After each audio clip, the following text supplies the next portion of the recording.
Oh, here we are live. This was a last minute live stream. I hadn't gotten a show ready for this week, but I booked up a whole bunch of amazing guests. So I thought, you know what? Let's just do an impromptu live stream and figure it out as we go along. Before I get in with the whole narrative of today, which, if you haven't guessed, is serial killers, hauntings, and we'll get into topics about serial killers. I'm your host, Melissa Dawn. And before we get into this, I run this whole thing myself, and I know a lot of people don't have a lot of money right now and can't pledge or do anything like that. But there is a way you can help and help grow the show, and that is simply subscribe, like, and share. This podcast is streaming to X, Facebook, and YouTube. So whatever platform you're on, please follow me, subscribe, like, and share. That helps grow. You can't, donate to the podcast, but you can click a few buttons. So also, if you're on YouTube, remember to click that thumbs up button. That also helps us rate. All right. Links are in the description. Any kind of social media, website, you can go in the description and visit any profile you want, any platform that you want. It's right there in the description. It's just little old me tonight, but I have a really amazing December coming up with a whole bunch of very cool guests. And then I'm going to take a little break over Christmas, so there won't be any live streams that I know of. And we'll be back in January. So, like I said, another way you can support the show is going over to the platform of your podcast choice, whether it's iTunes or Stitcher or anything like that, and rate me 5 stars. That, especially on iTunes, whatever country you're in, that will help this show up immensely. It'll help it show up on their ratings. They have lists of show and everything like that. It will definitely help that. Okay, so before I get into it, this is who I have coming for December. I'm trying to get this show streaming on Tuesday nights. I'm trying to be consistent with that, but it might vary depending on the guest schedule. But so far, Tuesday is the night in December. So it's December 5th. I have Ed Schultz. He's a retired priest. He worked with Ed and Lorraine Warren. He's going to be coming on and talking about paranormal activities and Ed and Lorraine Warren and everything he knows about exorcisms. December 12th, I have an employee from a historical site who also does paranormal tours coming on. Her name is Jen Doral. She'll be coming on December 12th at 7 p.m. Mountain Time. It's going to be, and December 19th, Emily Manshouse. She's a paranormal radio host. She's also an investigator. And everybody on X is going to love this. She's a conspiracy theorist extraordinaire, and she's amazing. She's coming on the 19th. So the show on the 5th will be starting at 8 p.m. Eastern. The 12th will be starting at 9 p.m. Eastern, and the 19th will also be starting at 8 p.m. Eastern. So join those guests. We're going to have a great conversation. Now, guess what, guys? Henry Kissinger is dead. I'm going to get a little political for a minute before we get into ghosts. And this isn't going to be a very long show, maybe about 45 minutes, half hour. But Henry Kissinger just kicked the bucket. They won't say how he died or why he died. He was 100 years old. I posted about it on my Twitter. And let's see some of the, let's talk about how much people like Henry Kissinger. Now, I'm not going to share I don't like sharing my Twitter feed. I mean, you can go and see it if you want. I could actually share it on the screen. I am going to be sharing the screen soon, but I put Henry Kissinger finally kicked the bucket. I'll have dry eyes tonight and maybe a celebratory drink. And that was requoting Benny Johnson, who said he had passed away at the age of 100. So let's see how much people loved Henry Kissinger, and I can guarantee you it wasn't a lot. So someone said, "Take a stand," said, "I wonder how old his few clones are now." Wouldn't that be a little bit weird if his clones start showing up after they've announced it? We've got Bad Sheep has posted the meme. Is Henry Kissinger even in this thing? And it has the Grim Reaper in the little claw machine where you get it. And he put, yes, he is 100% in this thing this time. We have Ultra Mega Kevin saying, why didn't he take Soros, Klaus Schwab, and mini Mike Bloomberg with him? Well, they can't all go at once. Hell can only handle so much. Ultra Mega Kevin. Fager23 says, I'm waiting for Cheney. We've got, I'll lift my glass with you. Bane419 says, he may have been on the other side of the aisle, but he was still an American. Try to show some respect, even if he wouldn't do the same. Well, Bane, that's your opinion, and you're most certainly entitled to it. But if you don't know about Henry Kissinger, he is the grandfather, the granddaddy of a lot of this World Economic Forum. He's a precursor to it. He is why we're at where we're at today with a lot of this globalist and, saying he might have been an American. Well, then he should have acted like an American. He should have acted pro-America if he really was an American. So, what was his name again? Bane? Yeah, too bad. We treat people with the same respect that they deserve, and he doesn't deserve anyone. So Deborah says, that's how I feel about Hillary. Steven Zach says, the Jersey girls from 9/11 won't be shedding any tears. I can guarantee you that. Good riddance from Yoli, Purple Flower. Daniel Yanez says, 100 years is much too late. And someone says, I'm not a fan. Sir Awesome says, hope he likes barbecue. Someone is reminding us that Kissinger was a member of the World Economic Forum and the New World Order. And people are saying, I don't drink, so please have one for me. And Evil Man. So there was only one comment really that was really into Kissinger, saying have some respect. And of course, you don't have to give respect to anyone. Respect is earned. And when you've got someone who's a globalist, they haven't really earned your respect. I'm sure he's earned the respect of many other people who like his ideas, but he hasn't earned the respect of me. And so I don't have to give him any. I will not lose any sleep. Dry eyes. The man lived a long, fruitful life. So no tears here. All right. So what are we talking about today? We are talking about serial killers. More people who do not deserve any of your tears. And most of the serial killers I'm talking about are American. And I want to discuss a lot of, it's paranormal where they're haunted, but I'm going to throw some facts in here today. We're going to be talking about what would be the purpose? Why would a serial killer haunt a location? And what locations are haunted? So I've got my little handy dandy screen here. Let's open this one up. We're going to look at infamous serial killer Ted Bundy. He appears to be quite active in his afterlife. And you've got to wonder if there really is an afterlife, if ghosts are really a thing, if these guys aren't hanging around because A, maybe they don't want to meet their maker. Maybe they think they are the maker, or maybe B, maybe they've left an imprint. Let's see what these stories say.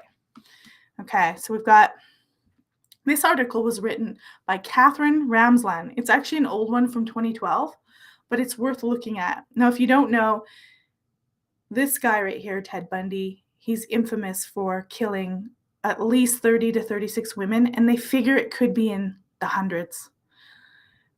his count is high, and he was brutal and vicious, and snapping bones, biting flesh, biting nipples off, like rape, strangle, raping women with foreign objects, strangling them constantly to death, cutting their heads off, slashing their throats, like just a brutal, brutal serial killer.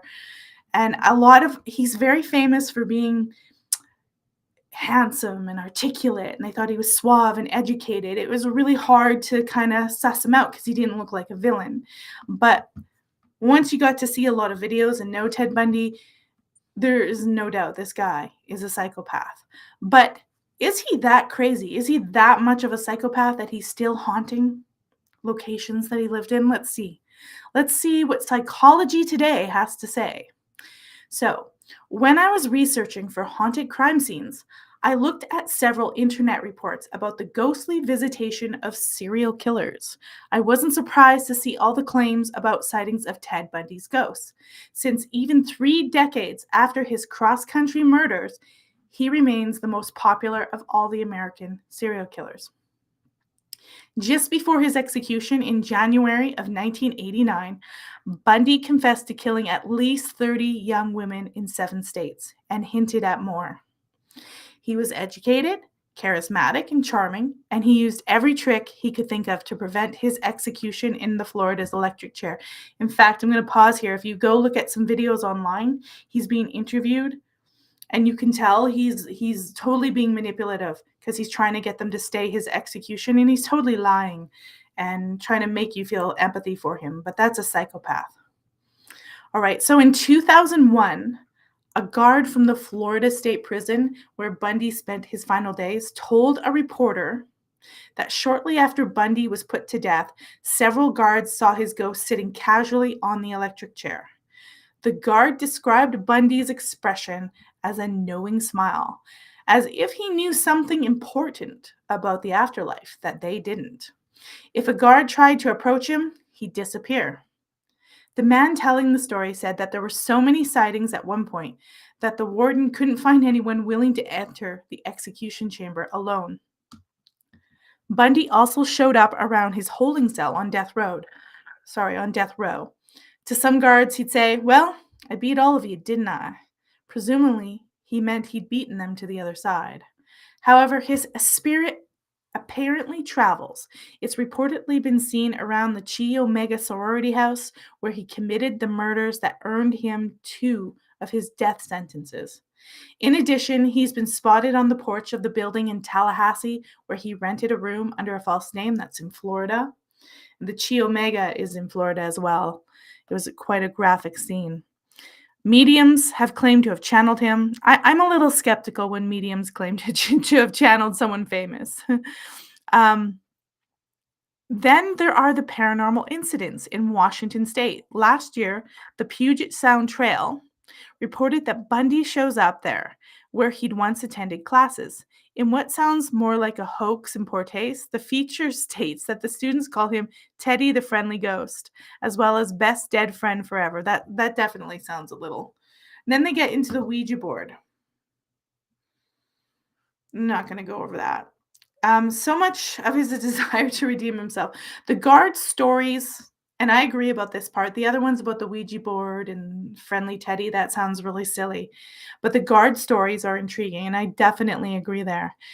Reportedly, Bundy was quite overcome when led to his execution. Apparently, he was crying, sobbing the night before in the morning of his execution, which is appropriate considering the horrors that he did to women. But they say one witness had described Bundy as faltering steps, looking out of desperation.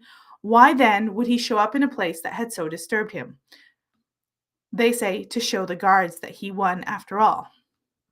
Bundy's remains were cremated and at his request scattered in the mountainous wilderness in Washington state. If his ghost is anywhere, it's probably there, where he'd often sit and gloat over the decomposing bodies. Still, he did like lots of attention. Well, there we have it. Bundy's ghost. I find the one of him in the jail cell at the electric chair a lot more intriguing, just because those were his last moments. And if you know anything about Bundy, it's that he was cold, calculative. People were things. These women were things. He didn't have a care for them. He saw them as a means for him to have his insane pleasure and nothing more, just discardable.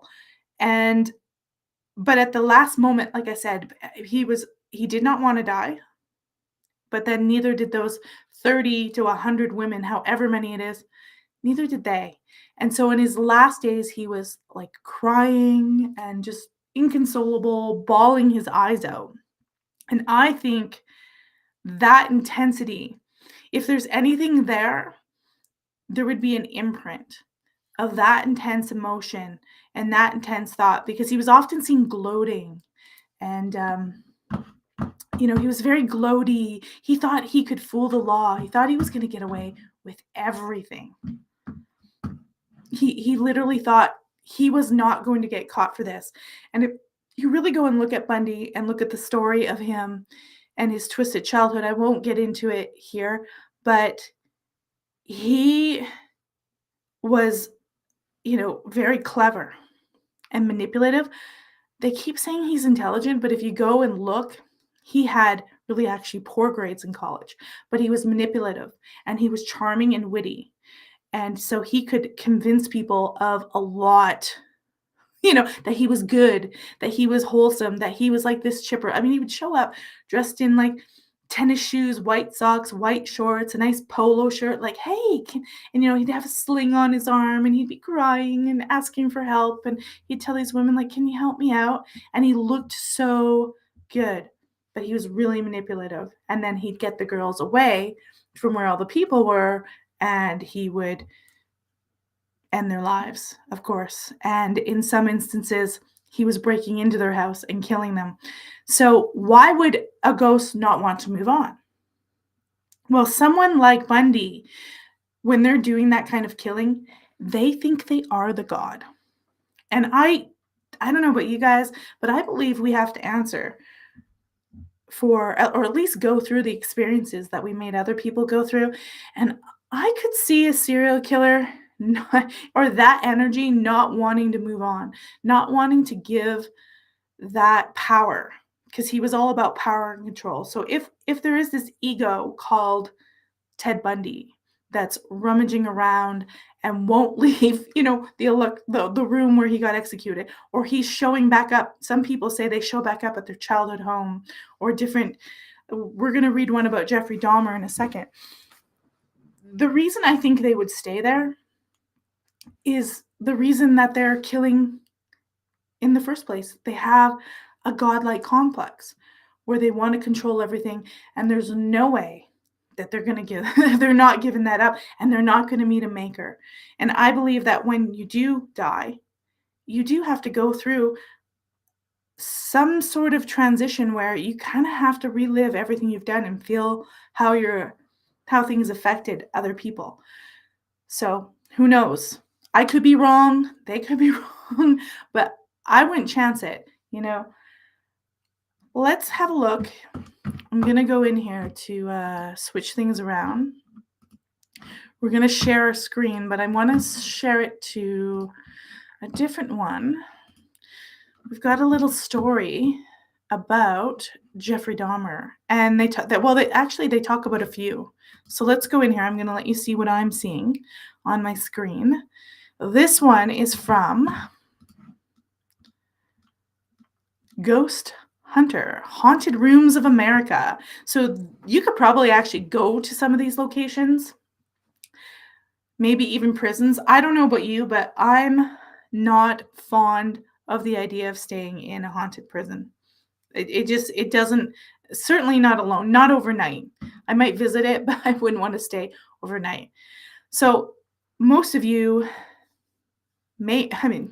you may or may not remember who Jeffrey Dahmer is. If you're my age or older, you'll definitely have remembered the story about Jeffrey Dahmer. He was labeled the Milwaukee Cannibal, and his victims were male, young men, young gay men that he would pick up at bars and pubs or clubs or whatever, and he would bring home, and he would do all sorts of hideous things with them and kill them, behead them, try to inject acid into their skulls. He put their heads in freezers. He'd keep the bodies around for days. There was like a hideous smell coming out of his apartment.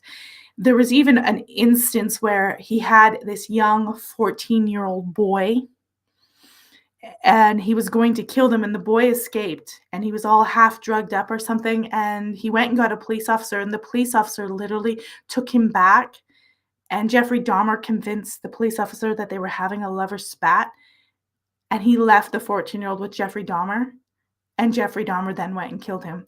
That's literally how, I don't wanna say incompetent, but I think there was a lot of problems going on there where the police didn't wanna get involved with a lot of things because they didn't wanna be, called homophobic. They didn't wanna break up a lover spat. They weren't sure how to approach it, but this young 14-year-old boy was killed by Jeffrey Dahmer. And eventually he did get caught by the police and went to court. And unlike, see, with Jeffrey Dahmer, he doesn't get the death sentence. He gets life in prison, and he was eventually murdered in prison. Someone just couldn't take him anymore. These guys are creepy, right? Like, they have this total creep factor about him. You got to remember that. They're totally eerie and bizarre, and like, just to look at them, it's amazing that more people don't clue in when they're dealing with these people. But I think there's some switch, like, they can play fake for a while to lure you in and then switch it on. But Jeffrey Dahmer didn't die in the executioner's chamber, in the electric chamber. He went to jail for life, and he was murdered in prison. And apparently, his ghost shows up. So let's read on. Jeffrey Dahmer, the man whose name alone sends a chill down the spines of even the most hardened true crime aficionados. This notorious serial killer, who took the lives of 17 young men, and he also dabbled in cannibalism and necrophilia, as did Ted Bundy. Now it seems even his ghost refuses to rest in peace. So there's several locations where Jeffrey Dahmer is said to haunt. Haunting the Dahmer family home. So one place is his house that he lived in as a child. Our spectral soiree kicks off in the picturesque town of Akron, Ohio, where Dahmer's childhood home still stands. It is here in 1978 that he committed his first murder. He bludgeoned a hitchhiker, Stephen Hicks, to death. Some believe Hicks' spirit remains trapped in the house, haunting the Dahmer family to this day. Neighbors have reported eerie occurrences such as chilling cold spots, disembodied whispers, and ghastly shadows flitting across the windows. Coincidence? Or could it be the restless spirit of Stephen Hicks, still searching for justice from beyond the grave? I'll leave that to your overactive imaginations. Now we have a location called that was, some of these stories, I'm probably going to have to go after this stream and do something super, super positive, because the Ambassador Hotel, he actually killed someone in a hotel. The Ambassador Hotel in Milwaukee, this is Dahmer's second victim. And it happened in 1987, where he drugged and strangled Stephen Tuomi in a room that has since become a macabre tourist destination for those who just can't resist the taste of the morbid. And there's a lot of people who are fascinated by serial killers, so they go and seek out these locations. And guests who have dared to spend the night in the infamous room have reported feeling an unnerving presence, as if being watched by an unseen entity. The faucets turn on by themselves, and a chilling laughter echoes through the halls. Is it the ghost of Dahmer himself, delighting in the terror he continues to inflict from beyond the grave? Or perhaps it's the spirit of Tuomi, trapped in the internal nightmare. But why would he be laughing maliciously? Unless that's made up, right? Now there's another location, is Dahmer's grandmother's house. He continued his killing spree there in Milwaukee, and he killed 2 more victims. And my guess is he was living there, probably down and out. He was never successful. Of course, Dahmer was very antisocial all his life, really awkward kid, awkward teenager. And his grandmother had suspected that he might have been gay, but I think she was deaf, maybe half blind, and she had no idea that he had bring one of his victims in there and dispatched of him. So visitors, it's interesting that his grandmother's house has visitors. But it does. That's a really interesting. So visitors claim to have heard blood-curdling screams and seen ghostly figures in the windows. Some even report being physically pushed or touched by invisible hands. Could it be Dahmer's victims seeking solace in the afterlife by haunting the place of their demise? Or is it just the wind playing tricks on our feeble minds? Well, the article's going to let us be the judge, but how many? Yeah, he killed 2 people here and he stored them in the basement. I don't know how his grandmother, her sense of smell must have been going too, because I don't know how you couldn't smell that. A lot of times he would, douse the bodies in acid and sort of mulch them all up and then, get rid of the stuff down the toilet and throw the bones in the trash for garbage day. Like literally, they're just using people like this crazy, weird. I don't know. I think Dahmer might have been into the occult in a really twisted way. But now his main killing grounds, 924 North 25th Street. This is where he did a lot of his handiwork, if you want to put it that way. This was where he had the seclusion. This is his apartment that he had. I believe he was working at a chocolate factory at the time. I think so. It wasn't easy to employ, I'm sure. So now we're at his apartment. He brutally murdered and dismembered 12 victims in this apartment. So this was where the mecca of his activities happened. Fortunately, this apartment building was demolished in 1992.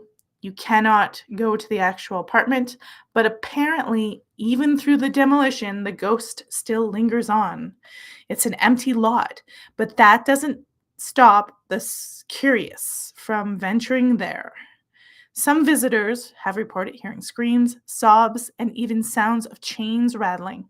Others have seen spectral figures materialize only to vanish moments later. Perhaps the spirits of Dahmer's victims still roam this unhallowed ground, seeking solace in the company of the living, or maybe it's just the echoes of a dark, twisted past playing on our fears. Now you're thinking, the building's not there. What's going on? How could that happen? I did a show earlier, probably a few weeks ago, about a boy who haunted a bridge in the city of Calgary. So it's very possible that locations cannot exist. You can switch the bridges out because they put a new bridge and that energy is still stuck there. It happens quite often, quite more often than we would think. So it's really possible that this is true, that they are indeed haunting this empty lot. Honestly, I think demolishing that apartment building was a good one. So let's go on to the Columbia Correctional Institution where Jeffrey Dahmer was held in prison. So it's the last location that is supposed to be haunted by serial killer Jeffrey Dahmer. It's the Columbia Correctional Institution in Wisconsin, where Dahmer met his untimely, overdue end at the hands of a fellow inmate. Christopher Scarver was the one who killed Dahmer in 1994. So some believe his sinister influence remains palpable within the prison. Inmates and staff have reported feeling an oppressive energy in the cell where Dahmer spent his final days. Some claim to have seen a hulking, shadowy figure lurking in the corners, while others hear the eerie sound of laughter and chains. Could it be that Dahmer's spirit, forever bound by his heinous crimes, continues to haunt the living as a dark reminder of his monstrous deed?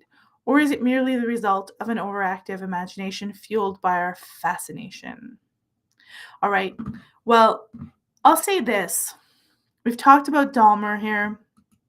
And I'm going to say this. We're going to put this screen down and we'll have a conversation. prisons, it would be really hard to determine if it was Jeffrey Dahmer or not, because prisons are notoriously filled with negative energy and people who, I mean, they're criminals. And a lot of them are seriously violent criminals. Maybe some of them aren't, but you're going to get all sorts of crazy in prison. So whether Jeffrey Dahmer or not is haunting that, it could be a multitude of people in that prison. He also met his end there. He was beaten to death. I think it was with like a lead pipe or a metal pipe. He was beaten to death by another inmate. And so that kind of stuff happens where people are tortured. It's a pain. It's a place of horrible pain where people who have criminal minds and are really sick are all shoved in together. So it would be really, really hard to determine, indeed, who is really haunting that.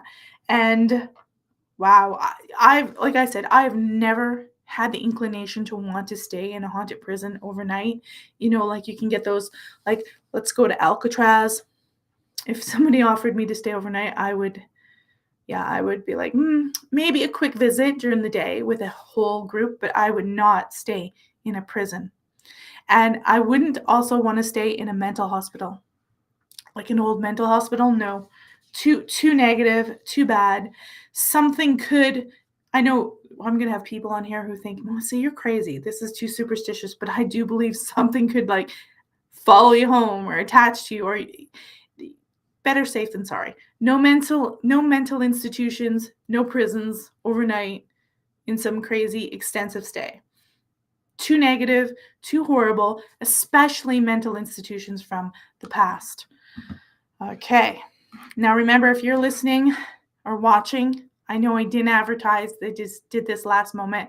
If you're on my YouTube channel, please subscribe. Remember to share this. Follow me on X, ghostlyarchives.com. That is the website. You can go there. That's where you'll see all of the archives of podcasts I've done in the past. You'll see the blog. You'll see all the episodes that are on audio podcast. And there'll be all the links to all the different channels where I'm streaming this to. It streams to, of course, again, Facebook, X, and YouTube. I haven't got Rumble sorted out. I want to kind of do Rumble because YouTube, they can be a little catchy, but I'm trying not to be very political here so I don't get my ass booted off of YouTube. But remember, please like, subscribe, and share the content. That helps us grow. Also, if you are on an audio podcast and you're listening to this, please do go and give us 5-star ratings. That helps the podcast show up, especially on iTunes. They sort of do like a top 10 list. That will help us show up there in the categories that this, I believe it's history. There's a few categories that we're under, so you'll help me show up there. So we've gone over negative energy, too scared to move on. Some of these guys, they're too scared to move on.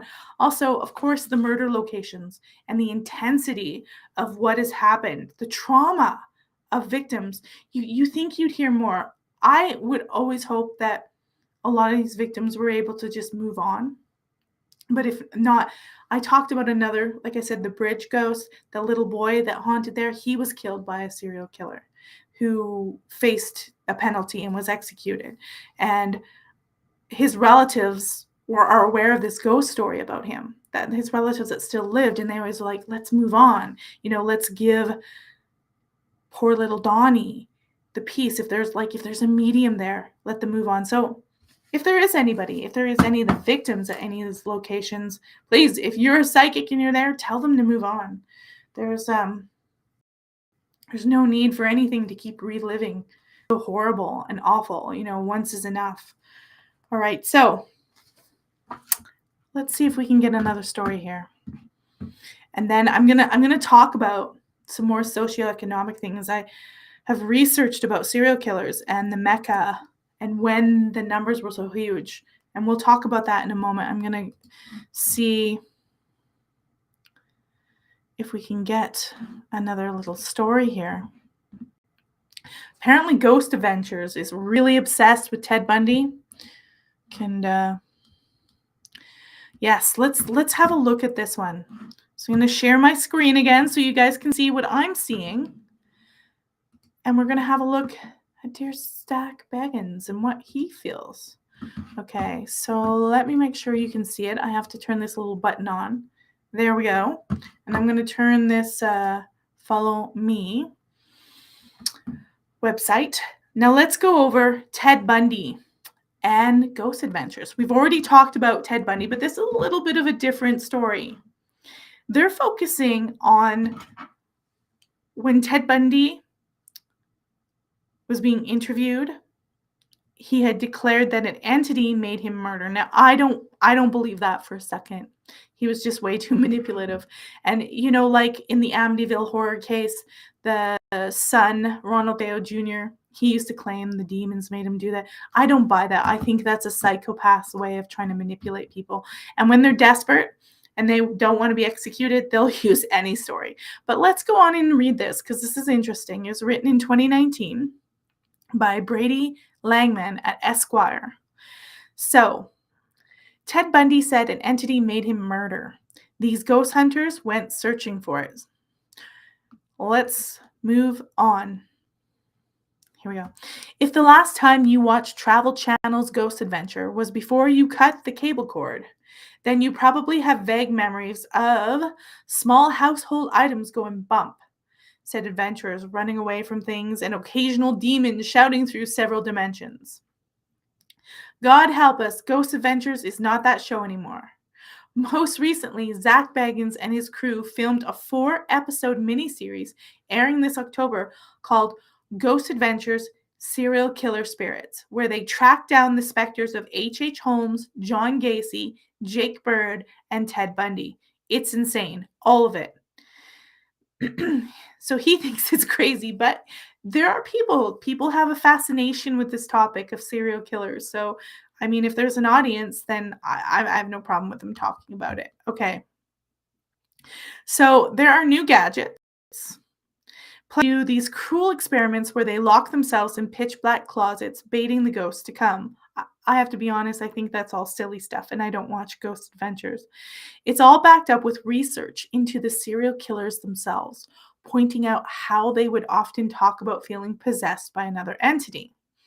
It all leads up to what feels like the ghost hunting Super Bowl, which is Ted Bundy Ritual House. And I've never heard of this before, so we're exploring this together.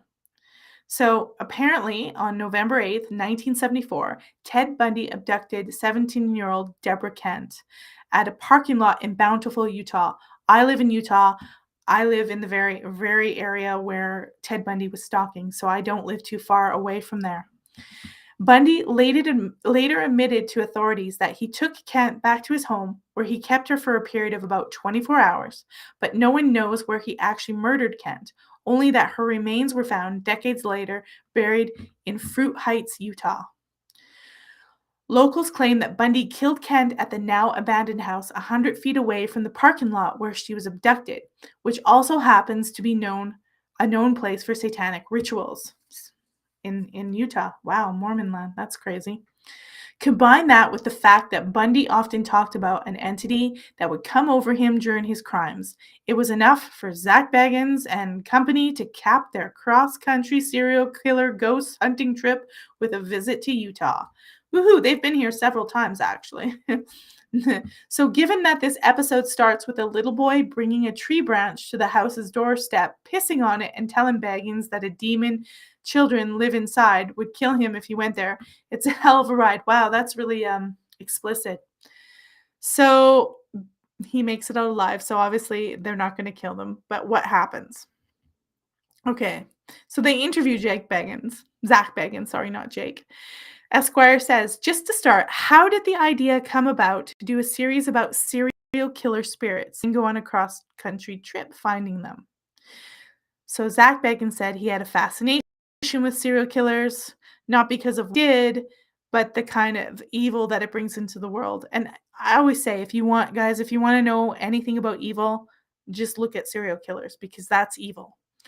At my museum, I collect a lot of serial killer artifacts, but on the paranormal extent, like on Saturday's episode, what got me going, I always see a common thing with these serial killers. It's about them hearing voices in their head and practicing dark rituals. Even Jeffrey Dahmer practiced weird rituals as well, and a lot of them get into devil worship. And now that doesn't mean that everybody who does that is a killer, but it happens. And when Zebegan says, when you start dabbling in that kind of stuff and you start honoring that kind of stuff, it can kind of possess you and drive you to commit murders. Well, I'm going to stop there and say, okay, well, I want to stop there and say my opinion is that that's the perfect story for a serial killer to distance himself from it and not take responsibility for their own actions. I don't necessarily agree, but I think it can heighten their already sick serial killer, mentality. So Zach goes on to say he abducted Deborah Kent at a school in Utah because and he took her to the abandoned house, and Ted Bundy even admitted that he did have Deborah Kent for a period of time before she was murdered. So there's speculation that he may have taken her to this abandoned house that was already known for rituals, devil rituals. All right, so Esquire goes on to say, well, that's what I found really interesting with this episode, the journalism to it. I mean, you dig up that Bundy has actual quotes where he describes being under the influence of another entity. One thing that you guys have to know about Bundy is he was also drinking heavily. So was Dahmer. A lot of these guys weren't just under the demonic possession. I'm going to say that right now. They were drunk. So Zach believes in possession, and he thinks with the serial killers and Ted Bundy stating that he's heard voices, he can't ignore the fact that he may have practiced some form of devil worshiping. I don't think he did. Like I said, I think he was drunk, and I think this is just when he was being like we've already talked about Bundy. When Bundy was almost at his execution, like the night before, he was trying to convince anybody to get a stay, and a stay basically means that they'll put off the execution. And he had so many stays and had put it off for 8 or 9 years before he was executed, and he was going for another one. So this is why these guys use things like demonic possession. And even though I like to collect ghost stories, I have to point this out that this is a manipulation tactic by a psychopath, because this is definitely, Zach may believe this, but I'm going to be critical of this because I know that Bundy's main objective was to put off as long as he could and buy himself some more time, because he had, he was going to be executed, and he was. And he fried in that electric chair. All right. He thinks this house is a portal to hell. Maybe I'll have to find it and see. So here's some pictures of Zach going up to the house, got their gas mask on. I'm not sure why. Maybe it was during the pandemic. I don't know.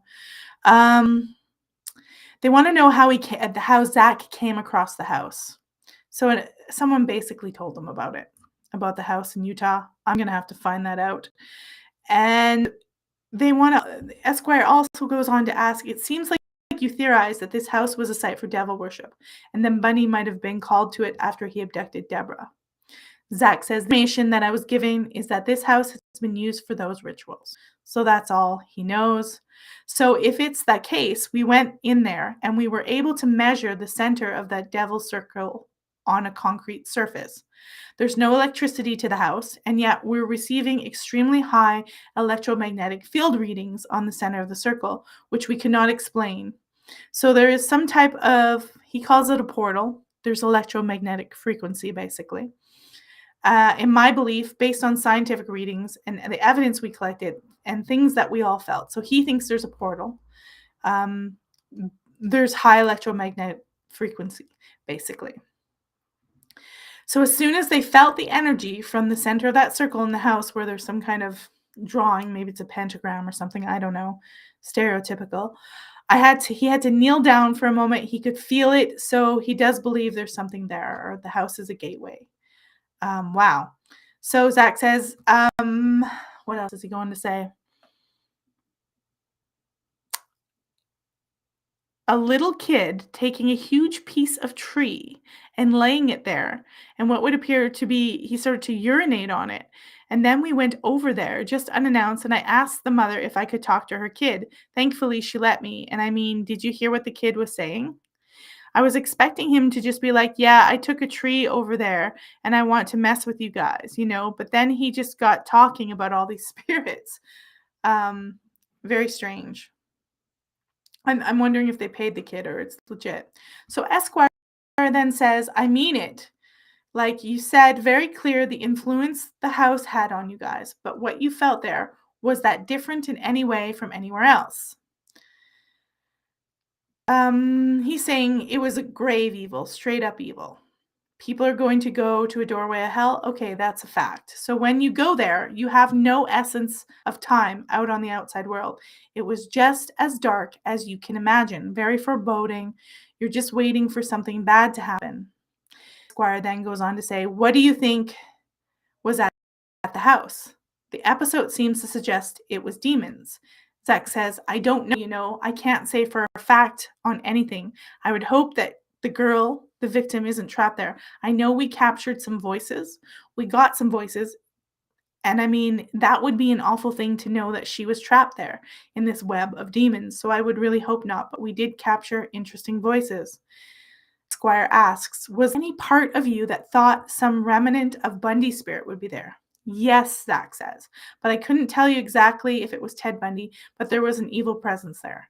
At times, it felt like I could feel him there, but at the same time, we were trying to contact him. Good Lord, I don't know why you would try to contact Ted Bundy. All I know is that we encountered pure evil. So then Squire says, stay safe, man. Okay, so basically what they've done is they've gone to this sort of demon house where they don't know for sure, they think he's gone, and they think that Ted Bundy tried to murder one of the victims that was here in Bountiful, Utah, and they don't know that for a fact. So there's a lot of myth being created about this, and I love folklore, and I collect folklore. I have good books. I have tons of books in storage still in Canada that I'm going to bring up here, but sometimes you have to recognize when something's a lot of, projection from society onto location. I think this location might be it. Because we have no idea if she was murdered there. He might have gone there.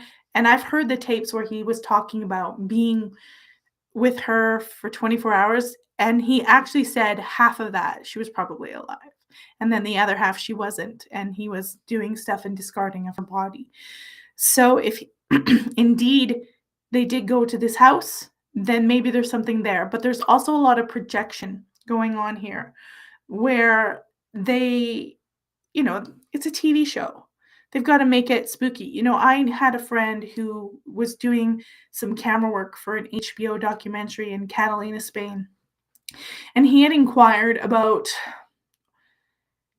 wanting to get funding for a paranormal documentary because he was interested in the topic, and he was talking to producers and stuff while he was helping them film, and they literally told him that in order to get any funding or anyone to be considering anything, he had to have a really good premise for a show, and they had to guarantee that a ghost would manifest.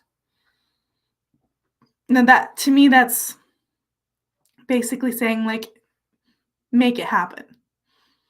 So I think a lot of these shows, and the same with Ghost Adventure, is, there's a myth about a building and they kind of have to make it happen. And this idea that they're demon possessed, it's not impossible. But if Jeffrey Dahmer was demon possessed, he was demon possessed very young. Because if you go and look at, sorry, not Jeffrey Dahmer, but Ted Bundy, he was demon possessed from a very young age. Because when you go and look at his story, he's exhibiting weird behaviors like 3 and 4, 5 years old. He's like lining knives up on his aunt's bed to point at her, and she wakes up and there's all these knives he's pointing at her. He had likely had obsessions with, hurting pets, and he was always very distant and aloof, and there was a whole bunch of trauma right from the childhood. You can, if that's happening, I think it's happening right from early on, not necessarily at a house. There's a lot of those myths with it, whether it's Aleister Crowley, whether it's some occultist that, they did this big portal at a building and everyone is like, ooh, if I ever find out where that house is, I'll go check it out and film it for you guys and then put it on the stream. We'll see. But it's also, that poor young girl, it took them decades to find her remains, and her family had to live through such terror. That's the one thing we forget a lot, is the terror that the families have to live through, and they never get over it. It rips families right apart. They're never over all this horrible stuff that happens to their children, and you can never undo that. And even though someone like Jeffrey Dahmer is now dead, and you've got Ted Bundy, who was executed, you can't undo the horrific stuff that they've done. And I think that's why a lot of these places, a lot of these locations have these bad energies, because it's been imprinted in there. And I think when you interact that with people coming in and trying to film in their own beliefs and their own projections, I think this is why you get these voices and these weird demonic feelings, because it's not only a site where something bad could happen, but now it's also an infamous site where people are coming and projecting their own thoughts and their own energies on it. And that's all mixing together. And I think anyone who goes there, I think that's why people get different experiences, because you've got the energy that's there and the energy that you're bringing to it.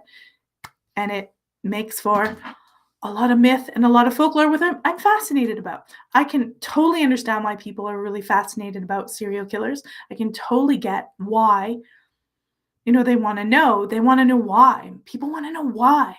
Why would you torture someone and take their life? And there's something very inhuman about them that we can't understand. It really scares us because, look, go look at Bundy. Whenever I think about him, his target was attractive brunettes with long hair parted in the middle. Good thing I'm in Utah now and not in Utah in 1974, right? Because you could be a target for these crazy people. I would have been packing myself. If I knew some psychopath was out there, I'd have been packing a gun. That would be the end of the story. There would be no not having a weapon in my house. That would be it. But remember, when we're talking about these serial killers, I'm going to pull something. This is the last thing. We're not going to do any more articles on the serial killers. What we are going to do, I'm going to show you some stats. But when we're talking about serial killers, especially in the 70s and 80s, a lot of younger people, and I might have some young people out in the audience there, you're not going to realize things were so different then. And let's take a look. Here. I'm going to share my screen again. I want to show you guys some really interesting data about serial killers, because they're actually becoming a rarity. The numbers are decreasing. You're not going to believe this. Here we go. Take a look at this. I've got my theories, and they've got their theories. So look at here. I'm going to put my cursor over here. This is the 1950s. It's really quite low. But you see in the 1960s, 251. Then you go to the 1970s, you got 670.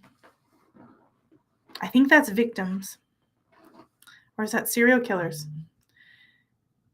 It goes way up in the 1980s. And then it's still high in the 1990s, but it starts lowering. And then by the 2000s, you've got it dropping to 430 deaths from serial killers. And then in 2010, it's 201. It goes down. It's actually going down. So they have the theory. So let's read their numbers. America remains fascinated with its serial killers. Yet in recent years, serial killings have plummeted. One scholarly study found that the number of active serial killers dwindled from 198 in 1987. That's like the peak. That's like right here. I think that's victims, 823 victims. So there was 198 serial killers in 1987, the largest number on record. And now we only have 12 in 2018. So it's literally hardly any. And I remember being a kid in the 80s. And I think this is why we have this helicopter parenting now. People are terrified because when you see this increase, now it's going down. And so serial killers aren't much of a thing, but there's a couple things that was going on here. There was the cultural revolution and there was a sexual revolution. And I believe that is why you had a mass increase. A lot of things culturally were happening. Pornography was being pushed. You've got a lot of serial killer movies. There's a lot of crazy stuff that wasn't. Look at the 1950s. It's a lot. Like there was 90 deaths from serial killers. They existed, but it wasn't exorbitant. And as technology rises, and as we go through this social revolution and cultural revolution with the sexual revolution, I don't think it was civil rights revolution. I think it's sexual revolution, really. And young girls been participating and being on their own, you see this spike. And they're saying, well, okay, so that might explain that, but why is it going down? Well, it's harder to get away with serial murder. That's what they're saying. And I think that's true. We have cell phones, there's DNA stuff, there's forensics, there's cameras everywhere. We still get serial killers, but it's nowhere near the 1980s and 1990s. But it created this fear. Like nobody lets their kids play outside anymore. Nobody, we helicopter parents. Like when I had my child, you had to go for play dates. And you didn't let your kids run around the neighborhood. People had grown up with this idea that it's too dangerous. And I think this graph right here kind of shows you why, because these serial killers aren't just targeting women, they're targeting children too. Most serial killers are men. There are a few women, but most of them are men. And they mostly target women. Easy to access, weaker women, weaker than them. There are some, obviously, like Jeffrey Dahmer, who target males because they're gay, and they are psychopaths who are gay, unfortunately. So they're saying basically, like, we have cell phones, we have forensics, the techniques to solve it are bigger. So like what happened to them? Do they just go away? I think we'll put this there. I'm gonna tie this up and for the night, and you guys can leave what you think. Leave what you think in the comments of why this did decline. I think it's shifted. So I think there's a lot of cults online. I think things have shifted to something different and more predatory online. I think we see actually more child trafficking, and I think you'd be surprised how many people are just engaged with the internet, and there is more feminization of men. So, I mean, that's, I guess, a good thing if they're not killing people. But I think they're right that there is more technology.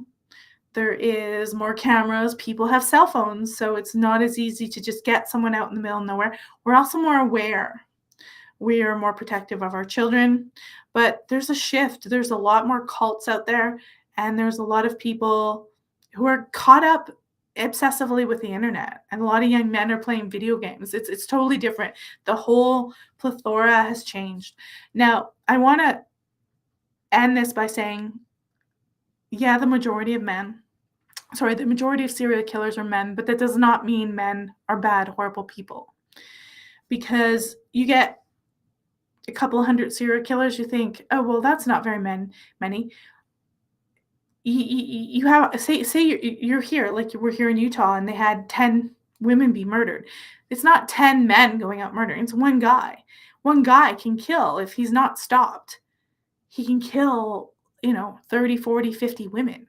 So it's not that there's that men are all killing people. It's that we have these really extreme men who have mental health problems that are doing most of the murder, and there's very few of them compared to the whole population. So we can't just start saying, oh, men are evil, because this is a rarity and it's declining. We also have to thank the fact that even though we don't kind of like globalization, and we don't, we want to protect our identity, the fact now is that police stations and sheriff's offices and FBI, they communicate better. There's like a database that they can share, and they can catch these guys faster, and they can track them by, GPS. They're much easier to track. It's much harder to be a serial killer. But I'm still like, where did that energy go? Like they've got to put it somewhere. And I think it's going online.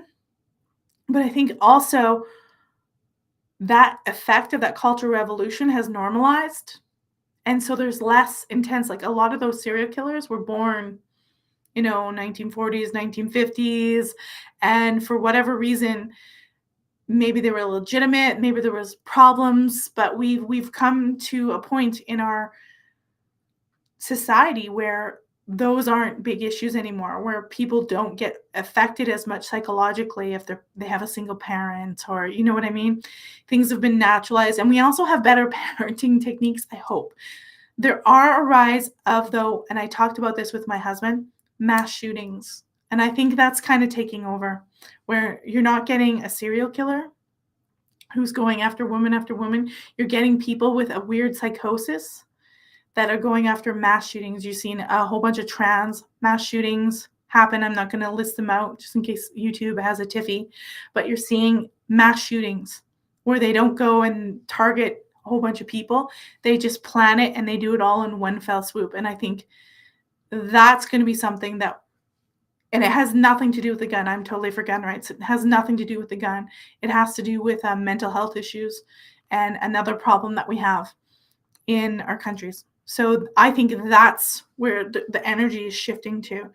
And I wouldn't be surprised if you see more women, trans women, trans men, people like that taking up that helm, because they're like, they see themselves as fringe and they have mental health problems. So those are some interesting locations. Pretty sure you can't go see the execution chamber where Ted Bundy was. And I'm pretty sure you can't just walk into Ted Bundy's grandma's house, but I'm sure you can go and drive by and check out those locations. If you ever do, please be respectful of people around that area, and, you know, don't harass people because of your curiosity. There are probably people who still live in a lot of these locations. Fortunately, in the case of Jeffrey Dahmer, that apartment is no longer standing. And yeah, I can see why. Horrific crimes. So we covered basically today two of the biggest serial killers in American history, Jeffrey Dahmer and Ted Bundy. They were horrific. And of course, they are the most famous ones. We got Netflix series about them out and all that stuff. Now, I want to remind you guys, we're going to be streaming with a guest every Tuesday of December. December 5th, I've got an exorcist coming. He's a retired exorcist priest. He worked with Ed and Lorraine Warren. His name is Ed Schultz. He will be here. Let me check that time. I don't want to give you guys the wrong time, because then that would be, yeah. He's going to be here at 8 p.m. Eastern, 6 p.m. Mountain time. Ed Schultz. So that's December 5th. December 12th, Jen Dorrell. She is a historian, a paranormal historian, we'll call her that. But she works at a historic site, and she's going to be talking about time slips or time loops in terms of paranormal. So I can't wait to see what she says about that. She will be here Tuesday, December 12th at 9 p.m. Eastern, 7 Mountain Time. And December the 19th, another Tuesday. I'm trying to do this on Tuesdays so you know where to find me and you can show up. Especially on the YouTube channel. I haven't been podcasting for a long time. I stopped my old podcast, but I want to try to get you guys coming on Tuesdays. Emily Men's House is here on December the 19th. She is fantastic. 8 p.m. Eastern, 6 p.m. Mountain Time. She's a paranormal radio host, a paranormal investigator, and a conspiracy theorist extraordinaire. So she's going to be talking. We'll see. It's going to be something paranormal. And I think she's got a lot of EVPs and stuff that she'd like to present. So thank you very much for joining. I haven't really, this was totally last minute. So I apologize that I didn't give a lot of people a lot of time. So not a lot of interaction, and it's late. I think I'll do more of these late night streams. So if you know anybody who's bored and it's late at night, send them over to this channel. Please remember to subscribe, like, and share, and give us 5-star ratings. And I will see you next time on the Ghostly Archive with some amazing guests. Be sure to join me there, guys. Here we go. Let's sign out. See you later.